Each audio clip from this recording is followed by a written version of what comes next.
सो movie की starting इसके last part यानी कि फार फ्रॉम होम जहां पर खत्म हुई थी ठीक वहीं से ही होती है। साथ ही अब जे जोनाह जॉनसन की वजह से हर कोई अब स्पाइडरमैन की एक्चुअल शख्सियत को जान चुका होता है कि आखिर पीटर पार्कर और स्पाइडरमैन के बीच में क्या डिफरेंस है और ये दोनों है कौन। इट मींस दैट कि राज से पर्दा उलट चुका होता है। वहीं दूसरी ओर हर कोई अब ये सोचने पर मजबूर हो चुका था कि स्पाइडरमैन ने ही मिस्टीरियो का कत्ल किया है। एक वक्त पर जब मिस्टीरियो ने बड़े बड़े दानवों से शहर की रक्षा करी थी तो हर कोई उसे एक भगवान समझने लगा था, लेकिन जब स्पाइडरमैन ने उसका पर्दाफाश किया तो लोगों के सामने ये सच गले नहीं उतरा और हर कोई बस पीटर पार्कर को ही गुनहगार समझने लगा। ना ही उसे स्कूल में कोई इज्जत मिलती और ना ही घर परिवार में, यहाँ तक कि अब उसके घर पर पुलिस वालों के हेलीकॉप्टर्स तक घूमने लगे थे। बस एक गुनहगार बनकर रह चुका होता है हमारा पीटर पार्कर। ना ही उसे किसी कॉलेज में एडमिशन मिल रहा होता है और ना ही कहीं जॉब जिसकी उसे इस वक्त काफी जरूरत थी। देखा जाए तो वो पूरी तरीके से टूट चुका था। यहाँ तक कि प्रॉब्लम तो चलो ठीक थी, मगर इन सभी प्रॉब्लम्स का सामना उनके बेस्ट फ्रेंड्स यानी कि नेड और एमजे को भी करना पड़ता है। वो दोनों भी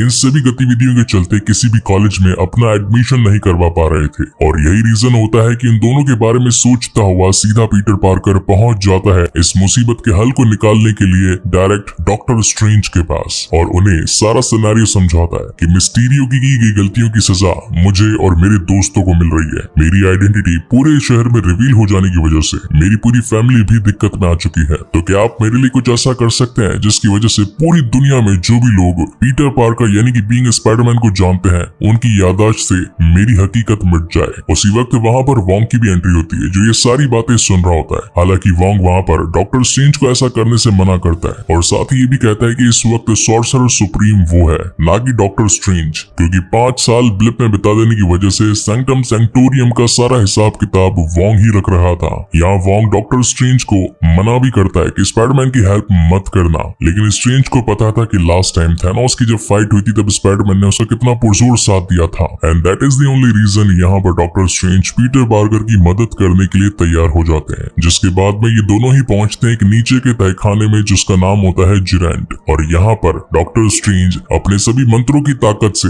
एक ऐसे पावर को क्रिएट करते हैं जिससे कि वो स्पाइडरमैन की मदद कर पाए। इस मंत्र का नाम था द रूम्स ऑफ काफिकान। जिसके बाद में इस पूरी प्रक्रिया का प्रोसेस स्टार्ट होता है। अपने हाथों को गोल गोल घुमाकर वो सारे डायमेंशंस क्रिएट करते हैं और वहां से स्पाइडरमैन की सारी यादों को मिटाने की कोशिश करते हैं, मगर तभी स्पाइडरमैन बीच में बोल पड़ता है कि क्या आप मेरे लिए कुछ ऐसा कर सकते हैं कि पूरी दुनिया के बजाय कुछ लोगों को छोड़कर मेरी याददाश्त सबके दिमाग में से उड़ जाए, क्योंकि मैं एमजे से काफी ज्यादा प्यार करता हूँ। तो वहाँ पर डॉक्टर स्ट्रेंज उस चलते मंत्रों के चक्र में से एमजे को हटाता है। तभी वहाँ पर पीटर को अगेन याद आता है कि मेरी आंट में उनको भी हटा दो प्लीज। हालांकि डॉक्टर स्ट्रेंज ऐसा करना तो नहीं चाहते थे, लेकिन क्या करें, पीटर की बात थी तो माननी पड़ती है। अगेन मंत्रों में उलट फेर करके वो आंट में को निकालते हैं। तभी थोड़ी देर में वहां से अगेन उसे याद आता है कि हैप्पी होगन जो कि आयरन मैन के राइट हैंड है और उन्होंने मुझे मेरे सूट दिए और मुझे एक जीने का जरिया दिया, उनके मन में मेरी छवि तो होनी ही चाहिए। और अगेन जब डॉक्टर स्ट्रेंज हैप्पी को उसके दिमाग में लाने की कोशिश करता है तो पूरा मंत्र और सारे चक्र एक अलग ही दिशा में घूमकर ठप से बंद हो जाते हैं। और इसके बाद होना क्या था, जो होना था वो तो आप लोगों ने ट्रेलर्स में ऑलरेडी देख लिया है, यानी कि सिनिस्टर 6 की एंट्री। वेल उस पर हम इस कहानी में आगे आएंगे। Coming back to the main story, यहाँ पर पीटर चाहता था कि कैसे भी करके उसकी बुरी छवि सभी लोगों के माइंड से हट जाए ताकि वो अपना और अपने दोस्तों का एमिटी के अंदर एडमिशन करवा पाए। लेकिन ऐसा करने के लिए उन्हें उनकी हेड की परमिशन लेनी पड़ेगी। तो वहाँ पर वो अपने कुछ फ्रेंड्स को फोन लगाता है तो उनके फ्रेंड्स बताते हैं कि यहाँ की हेड अभी अभी शहर से बाहर निकली है, हो सकता है कि वो तुम्हें रास्ते में ब्रिज पर मिल जाए। जिसे सुनते के साथ ही पीटर विदाउट वेस्टिंग टाइम वहाँ पर पहुंच जाता है डायरेक्टली। सूट बूट पहना पीटर मैडम से कहता है कि मुझे आपकी मदद चाहिए। मैं जानता हूँ कि मुझसे गलती हुई है, मगर मेरी गलतियों का भुगतान मेरे दोस्तों को मत करवाइए प्लीज। अब यहाँ पर एक तरफ तो इन दोनों की ये बातें चली रही थी, उसी मोमेंट पर वहाँ पहुंच जाते हैं डॉक्टर ओटो ऑक्टेवियस अपने 4 बड़े बड़े आयरॉनिक टेंटिकल्स को लेकर। अब गाइज मार्वल की मूवी है तो सीजीआई तो टॉप नॉच होने ही वाले हैं। वेल ये सारी एडिटिंग मैंने अपने हॉल प्रिंट वाले वीडियो में भी करी थी, लेकिन 1080p का मजा ही कुछ और है। सो यहाँ पर इन दोनों बड़े योद्धाओं के बीच में जंग छिड़ जाती है। ऑटो ऑक्टेवियस ही सोचते हैं कि ये मेरा पुराना टोबी मकवायर वाला स्पाइडरमैन है, मगर जब लड़ाई के वक्त जो पीटर ऑटो ऑक्टेवियस से लड़ने के लिए अपना नैनो टेक्नोलॉजी वाला सूट पहनता है तो उसके कुछ पार्टिकल्स उनके टेंटिकल्स पर भी लग जाते हैं और तब जाकर ऑटो ऑक्टेवियस को ये पता चलता है कि ये तो कोई और ही शख्स है। इतने में ही स्पाइडरमैन अपने रिमोट कंट्रोल से उनके ही टेंटिकल्स को कंट्रोल करना स्टार्ट कर देता है, यानी कि अब ऑटो ऑक्टेवियस के हाथ स्पाइडरमैन के हाथों द्वारा कंट्रोल कंट्रोल हो रहे थे। मगर इतने में ही वहाँ पर एक जादू होता है और वहीं से डॉक्टर ऑटो ऑक्टेवियस एक तिलिस्मी जेल में कैद हो जाते हैं और ये था दी जिरेंट यानी कि तहखाना डॉक्टर स्ट्रेंज का। अब यहाँ पर स्पाइडरमैन, डॉक्टर ऑटो ऑक्टेवियस और साथ ही डॉक्टर स्ट्रेंज भी काफी ज्यादा हक्के बक्के होते हैं। हर कोई एक दूसरे से बस यही क्वेश्चन कर रहा होता है कि आखिर ये सब कुछ हो क्या रहा है और ये लोग कौन है और यहाँ पर कैसे आए। अब जाकर डॉक्टर स्ट्रेंज पीटर को बताते हैं कि तुमने जिस वक्त मेरे चल रहे मंत्रों यानी कि मार्टिना कैडावरस के अंदर हेर फेर करे तो दूसरे यूनिवर्सेस का रास्ता खुल गया। जिस तरीके से तुम्हारे यूनिवर्स में तुम स्पाइडरमैन हो वैसे ही किसी और यूनिवर्स में कोई और स्पाइडरमैन भी होगा और जब तुम्हारे कहे कहे में चेंजेस कर रहा था तो उसी के कंफ्यूजन के कारण मंत्र में उलटफेर हो गए और ये लोग जो तुम्हारे दुश्मन थे सब यहाँ पर टपक पड़े। और स्पाइडरमैन कहता है कि इन सब से आपका क्या मतलब है। तो स्ट्रेंज बताते हैं कि जिस तरीके से एक यहाँ पर आया है ऐसे 5 और आएंगे और उनको पकड़ने में तुम्हें मेरी मदद करनी पड़ेगी। जिसके बाद में वो पीटर की मदद करने के लिए उसे एक तिलिस्मी गैजेट देते हैं जिसकी मदद से वो अपने दुश्मनों को एक ही मंत्र की मदद से इन जादुई जेलों में कैद कर सकता था। इस बात को पीटर भी जानता था कि वो अकेला उन सब पर काफी नहीं रहेगा, उसे मदद की जरूरत रहेगी। इसलिए वो जाकर नेड और एमजे को अपनी मदद के लिए यहाँ पर बुला लेता है। पूरे दिन भर बैठकर जब ये लोग रिसर्च करते हैं उसी वक्त वहाँ पर पीटर भी अपने आप को तैयार कर रहा होता है। मगर जब वो अपनी ड्रेस को देखता है तो उसे पता चलता है कि लोगों के बीच में से भागते वक्त किसी ने उसकी ड्रेस पर हरे कलर का कोई लिक्विड डोल दिया था जिससे काफी मेहनत करने के बावजूद भी उसका कलर नहीं जा रहा था। इसीलिए पीटर अपने सूट को उल्टा करके पहन लेता है and that is the reason we got the new Spiderman suit called black Spiderman, जो कि पर्सनली मुझे काफी ज्यादा पसंद है। वेल आप लोग मुझे कमेंट में जरूर बताइएगा कि आपका फेवरेट स्पाइडरमैन कौन सा वाला है, नैनो पार्टिकल्स वाला या फिर नॉर्मली स्ट्रेचेबल कपड़े वाला या फिर ये ब्लैक वाला। Let me know in the comment section. Coming back to the main story, Ned और एमजे को पता लगता है कि किसी खाली मैदान में बिजली की तरंगे जो कि अस्थिर रूप से बार बार ऊपर नीचे हो रही है। हो सकता है कि यहाँ पर कोई न कोई एक विलन मिल जाए और उसी को ट्रैक करता करता पीटर पार्कर वहाँ पर पहुंच जाता है और देखते ही देखते वहाँ पर पहुंच जाता है इलेक्ट्रो, जो कि बिना कुछ सोचे समझे आते उसके ऊपर दे धमाधम मुक्की बरसा देता है। मगर तभी वहाँ पर उसकी मदद करने के लिए पहुंच जाता है स्पाइडरमैन 3rd मूवी से फ्लिंट मार्को, जो कि सैंडमैन था और ये दोनों मिलकर इलेक्ट्रो को हराने की कोशिश करते हैं। इनकी चलती लड़ाई के बीच में सैंडमैन स्पाइडरमैन को पूछता है कि आखिर मैं यहाँ पर क्या कर रहा हूँ, तुम कौन हो और हम यहाँ पर कैसे पहुंचे। तो पीटर बताता है कि ये काफी लंबी बात है, सबसे पहले आप मेरी मदद कीजिए, उसके बाद मैं आपको ईच एंड एवरीथिंग डिटेल में समझा दूंगा। और फाइनली जाकर अपने तिलिस्मी गैजेट की मदद से ब्लैक स्पाइडरमैन इलेक्ट्रो को पकड़कर सीधा डॉक्टर स्ट्रेंज की जादुई जेल में पहुंच जाता है। वहीं पर हम व्यूअर्स को ये भी देखने को मिलता है कि डॉक्टर स्ट्रेंज ने जाकर लिजर्ड को पकड़ लिया था, यानी कि अब डॉक्टर स्ट्रेंज की कैद में ऑटो ऑक्टेवियस, इलेक्ट्रो,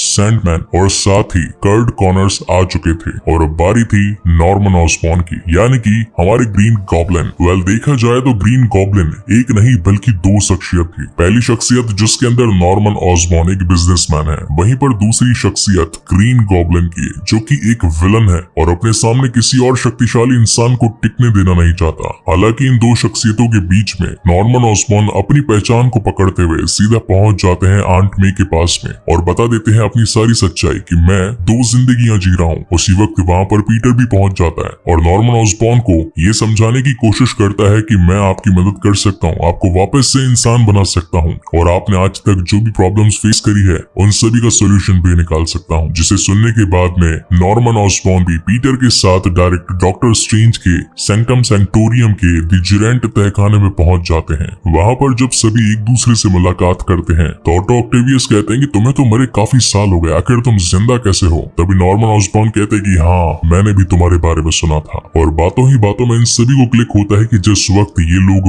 मरने वाले थे उसी वक्त ये लोग ट्रांसपोर्ट होकर अपने यूनिवर्स से इस यूनिवर्स में पहुंच गए, यानी कि जब ये लोग वापस अपने यूनिवर्स में जाएंगे तो इनकी मौत हो जाएगी। और जब पीटर इस बात को सुनता है तो उसे काफी धक्का लगता है और वो डॉक्टर स्ट्रेंज को अपने मंत्रों को पढ़ने से रोकता है, जबकि डॉक्टर स्ट्रेंज का ये मानना था कि जिस यूनिवर्स से जो शख्स आया है उसे वापस वहीं जाना पड़ेगा, अब चाहे भले उसका हाल कुछ भी हो, जिंदा रहे चाहे मर जाए, मगर इस यूनिवर्स से तो इन्हें जाना ही होगा। लेकिन पीटर का ऐसा मानना नहीं था। पीटर ये चाहता था कि चाहे कोई इंसान अच्छा हो या फिर बुरा, जिंदा रहने का हक हर किसी को है और मैं अपने सामने किसी की जान यूं ही जाते देख नहीं सकता। और इसी के चलते डॉक्टर स्ट्रेंज और साथ ही स्पाइडरमैन में बहुत ही तगड़ी फाइट हो जाती है। यहाँ स्पाइडरमैन अपने जालों की मदद से उस मंत्र भरे बॉक्स को वहां से लेकर भागने की कोशिश करता है, लेकिन तभी डॉक्टर स्ट्रेंज अपने आयामों की दुनिया में उसे फंसा देते हैं। काफी लंबी चलने वाली लड़ाई में इन दोनों की आपाधापी हो जाती है और फाइनली स्पाइडरमैन को समझ में आता है कि ये आयामों की दुनिया मेरे तो मैथमेटिक्स की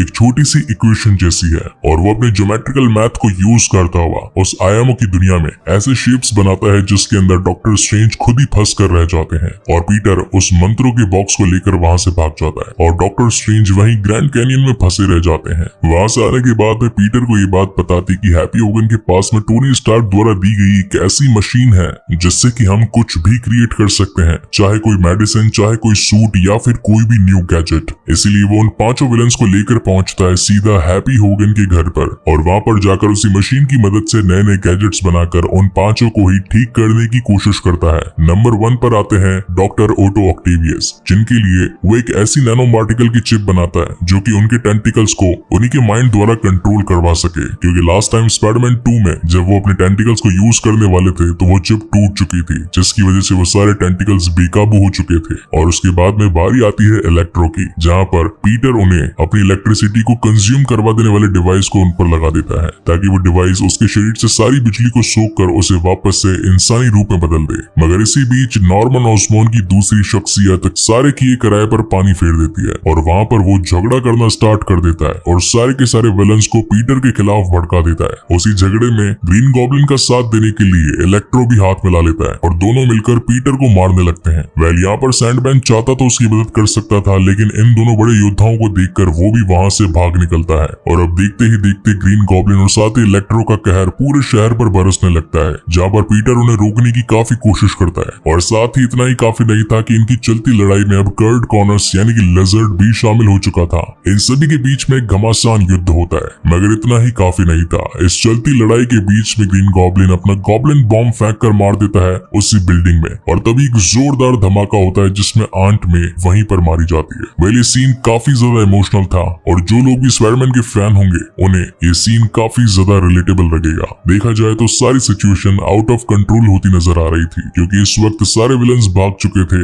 और स्पाइडरमैन के पास में कोई रास्ता भी नहीं था। वही दूसरी ओर नेड और साथ ही एमजे, जो कि स्पाइडरमैन के बेस्ट फ्रेंड्स थे, वो ये सोचते हैं कि अगर वो अकेला है तो हमें खुद उसकी मदद करनी पड़ेगी। तभी गलती से नेड के हाथों में डॉक्टर स्ट्रेंज की वही तिलिस्मी अंगूठी लग जाती है। अब हालांकि यहाँ पर नेड को पता तो था नहीं कि कौन से हाथ से कौन सा जादू करना है, तो वो डफर अपने उल्टे हाथ को घुमाकर स्पाइडरमैन को बुलाने की कोशिश करता है और इसी बीच एक नया पोर्टल ओपन हो जाता है जिससे आ जाते हैं इस कहानी के एक और नए स्पाइडरमैन यानी कि एंड्रयू गारफील्ड, जिसे देखकर ये दोनों शॉक हो जाते हैं, वापस भेजने की कोशिश करते हैं, लेकिन एंड्रयू उन्हें समझाता है कि मैं भी स्पाइडरमैन ही हूँ, मैं भी पीटर पार्कर हूँ, तो मुझसे घबराने की कोई जरूरत नहीं है। एमजे नेड पर चिल्लाने लगती है कि ये हमारा वाला पीटर पार्कर नहीं है, वापस से हाथ घुमाओ और हमारे वाले को बुलाओ। तो नेड भाई साहब फिर से अगेन अपना हाथ घुमाते हैं और उल्टा चक्कर घुमा के जिसे बुलाते हैं, माय गॉड की कसम, this is my one of the favourite scene of this movie, जहां पर एंट्री होती है टोबी मैगवायर की, जिसका मैं और साथ ही आप सभी बेसब्री से इंतजार कर रहे थे। पर्सनली कहूं तो इस सीन को देखकर हॉल में जितने भी लोग बैठे थे सबने सीटियां और तालियां मारी थी, पूरा हॉल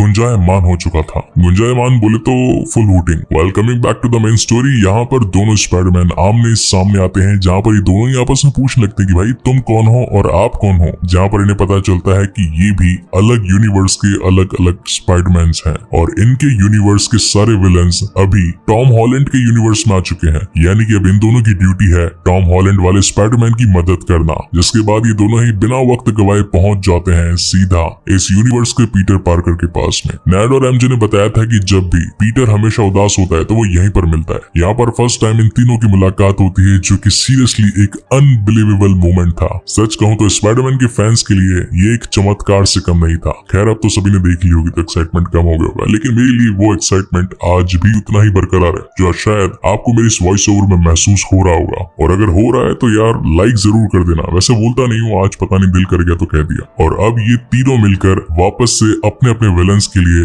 नए गैजेट्स को बनाना स्टार्ट करते हैं, जहाँ पर लिजर्ड और साथ ही इलेक्ट्रो की जिम्मेदारी लेता है एंड्रयू गारफील्ड वाला पीटर पार्कर, वहीं पर ग्रीन गॉब्लिन और साथ ही ऑटो ऑक्टेवियस की जिम्मेदारी उठाते हैं हमारे टोबी मैगवायर। और लास्ट बारी थी टॉम हॉलैंड की, जो कि कहता है कि मैं सैंडमैन को संभाल लूंगा। और अब ये तीनों ही अपनी सांठगांठ से पहुंच जाते हैं सीधा स्टैच्यू ऑफ लिबर्टी के पास में। और यहाँ पर खास बात ये थी कि स्टैच्यू ऑफ लिबर्टी के हाथ में कैप्टन अमेरिका की शील्ड भी थी। और अब देखते ही देखते इंतजार की घड़ी खत्म हो जाती है और यहाँ पर इन तीनों से ही लड़ने के लिए ये पांचों के पांचों विलन्स पहुंच जाते हैं। वेल, मूवी के आने से पहले सभी रूमर्स में ये बात फैल चुकी थी कि सिनिस्टर 6 आने वाले हैं, यानी कि 6 विलन्स होने वाले हैं। तो वो छठा विलन और कोई नहीं बल्कि वेनम होगा, जो कि इस मूवी के एंड में रिवील होगा। Well, coming back to the main story, यहाँ पर ये पांचों इन तीनों पर दमदार भारी पड़ने लगते हैं। और साथ ही एक मोमेंट तो ऐसा आता है जहाँ पर इन तीनों की चटनी बन जाती है, मगर कैसे तैसे ये तीनों मिलकर एक अच्छी फाइट करते हुए उन सभी को धूल चटा देते हैं। और फिर लास्ट में बारी आती है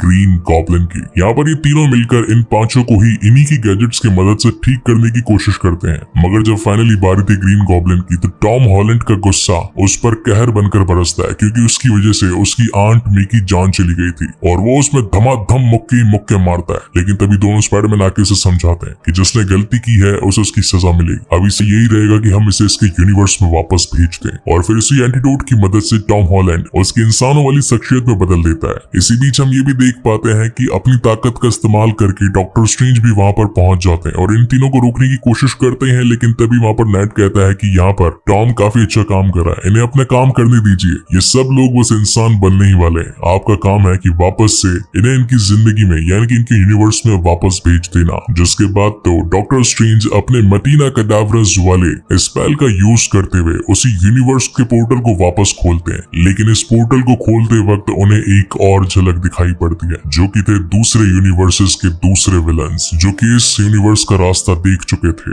यानी कि खतरा बढ़ चुका था। ये काफी क्रिटिकल कंडीशन थी, लेकिन डॉक्टर स्ट्रेंज अपनी सारी ताकत को जमा करके फाइनली उन सभी पांचों विलन्स को अपने अपने यूनिवर्स में वापस भेज देते हैं।